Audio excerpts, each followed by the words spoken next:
The Big Biz Show and our affiliates, our hosts, are not registered investment advisors or broker-dealers. Our show hosts make no commitment that the purchase of securities of companies profiled or otherwise mentioned in our programming are suitable or advisable for any person, or that an investment in such securities will be profitable in general. Given the nature of the companies profiled and the lack of an active trading market for their securities, investing in such securities is highly speculative and carries a high degree of risk. We profile publicly traded and privately held companies on our program. We also do segments like Small Caps Are People Too, Put That in Your Man Purse, and Buy, Sell, or Hold. The Big Biz Show has entered into agreements to provide exposure for most of these companies, and those companies agree to compensate us either in free trading shares, restricted stock, or cash. To avoid all potential conflicts of interest, we do not sell shares into the open market during any company interview or any period thereafter in which the value of those shares might be impacted by our agreement. This means as we release new information about a particular company, either during our broadcast, on our website, or otherwise authored by us, you can be confident that we are not selling shares at the same time.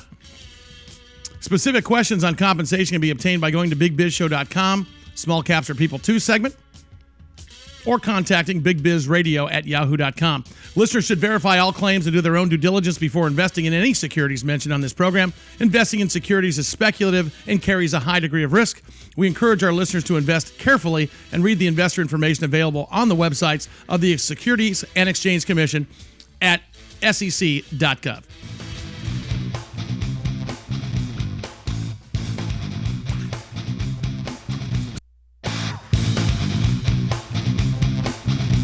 They wanted to win a medal in curling until they found out it had nothing to do with lifting beers. It's Sully and Russ on the Big Biz Show.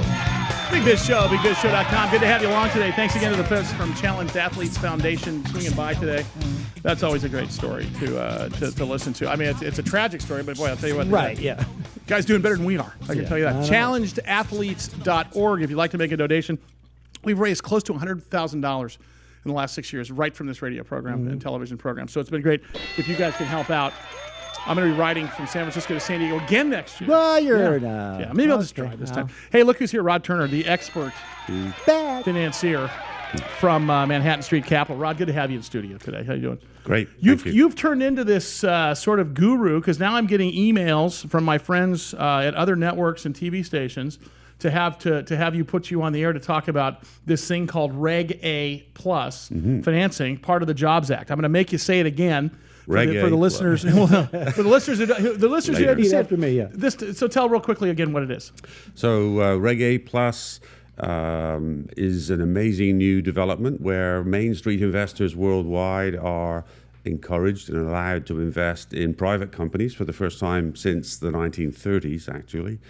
And the companies are allowed to promote themselves before having registered with the SEC. Now, that's a big difference. That's huge. What does promote themselves mean? Is that like putting out feelers to see who's going to come on board type stuff? To test the waters is the term that's used, or one of the terms.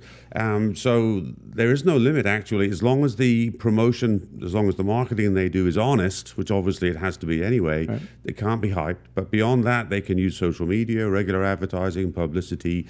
Any type of marketing is fair game. Okay, so marketing is a big difference here. Huge. We're gonna have Rod on once a week or so to kind of bring us through this process. With companies that are trying to raise capital, mostly publicly traded, but privately held companies can also do this as well. There's a way to do this through private companies. Yeah, actually, the companies have to be private to use Reg A plus. But once they've used it, then they can become. Now, what if they become public? What if they want to stay private? If they want to stay private, they can. Okay, so you do both ways. Yeah, they can. Isn't there a limit though on how much you can raise if you stay private? No, it's not either or. It's up to $50 million per year either way. Wow. Okay, but if you stay private, I'm assuming it's less money with all the legal stuff to go public versus stay private, right? Or you know what? It's not that different. No kidding. Amazingly, yes. So you can register having done the Reg A offering. Yeah. If it's a Tier 2 offering, which is going to be the more popular type, which is up to $50 million, then the company can choose to register and automatically qualifies to register for the OTC QB marketplace.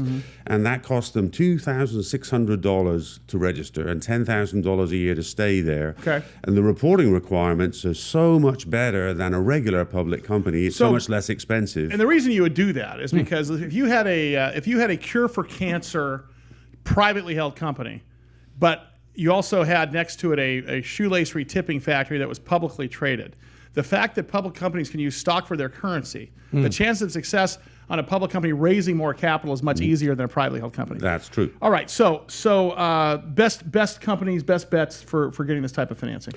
So companies that have a large consumer base, a large happy base of customers, companies that have products or services that really appeal emotionally to investors, to consumers. Sure. So a treatment for cancer, like you mentioned, these days, green technologies, so not necessarily clean tech, solar, green tech, but sure though, but still, but that environmentally sensitive. And they're criteria specific to a lot of big mass of consumers. Yes, yes. The other part is, and this is an important part, I'm going to have you spend a little bit of time with this because people don't understand because there's Main Street investors and there's what's called accredited investors. Accredited investors there's a very strict set of rules because it basically has to do with disclosure when you're investing in something, right? Yes, yes. So accredited investors have been considered sophisticated enough, wealthy enough that they've been allowed to take risks, to invest in private companies until now. Now with Reg A Plus and with the Title III kind of crowdfunding, Main Street investors can participate. Accredited investors have to earn $200,000 a year individually or $300,000 with their spouse and have a net worth of $1 million or more, excluding their home. So just by nature of having wealth makes them accredited. Yes. That's a little dangerous. Yes, but it's been that way for ages. Right. No, I know that. Can those two people be in the same? Obviously, they don't necessarily relate with hereditary Can those wealth. two now be in the same pool? It's one or the other, right? Now it's both. Oh, so either one. Yep, now it's both of the above, yes. And Main Street investor is just a guy investing, buying in the stock market, not necessarily has a net worth of what you're talking about. And so on. Anyone can do it. Is there like $20 or you got to have a minimum? Well, there's going to be a minimum, like the share price, depending on the companies. But and some platforms will have a higher minimum. But frankly, when you get into it, the retirement management firms, if you will, registered investment advisors, they're managing IRA accounts for people.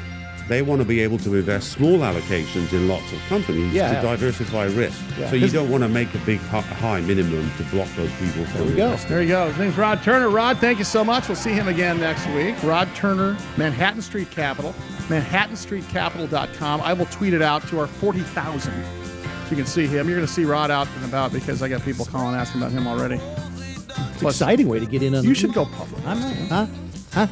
Ian Winningham's our director. Curtis Madison is our assistant director. Jeremy Fout's our producer. Chris Janicus, our general manager here at the Jump Television Studios. Follow us on Twitter at Sully on the Air. Also, our new website being launched tomorrow, Big Biz Show. Russ is funny at, what's your name? What's it called? RussIsFunny.com because RussIsFat.com was taken. Thank you. Big That's Biz the Show. joke. See you tomorrow. Very funny. I forgot it. Butcher.